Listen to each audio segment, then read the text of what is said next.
Welcome everyone to First at 4. We have a lot to talk about this afternoon. First up, the Maricopa County Board voted unanimously this afternoon to suspend Assessor Paul Petersen for 4 months because of his absence during a human smuggling scandal involving the adoption of babies from the Marshall Islands. And Petersen's been jailed for almost 3 weeks now. An audit uncovering hundreds of documents connected to Petersen's adoption business in county offices or on his computer. And that audit is expected to be released later today. The county board plans to appoint someone to lead the assessor's office during Petersen's suspension.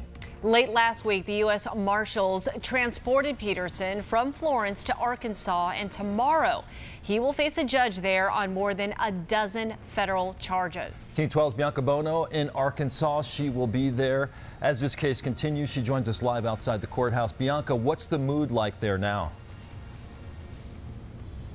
Well, guys, as we've talked about, Petersen faces charges across 3 states, Arizona, Utah, and here in Arkansas. And after spending a couple of days here, I can tell you it certainly seems like there is an added layer of intensity here, and that could be for a number of reasons. For one, the 19 charges Petersen faces are federal charges, so the case here is being handled by the federal government. Those charges do include human smuggling and money laundering. Another possibility is the fact that there are more than 20 pregnant women allegedly victimized here.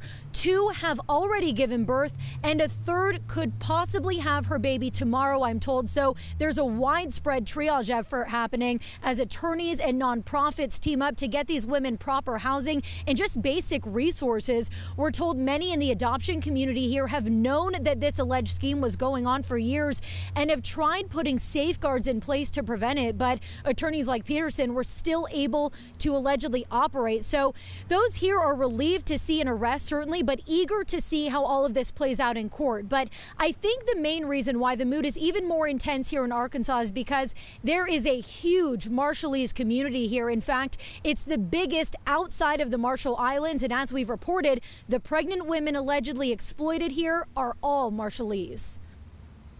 It offers an opportunity for the Marshallese community and those adoptive parents who have Marshallese children to really stand together and say, this is an injustice that we will no longer stand for. Mr. Petersen isn't the only attorney functioning this way.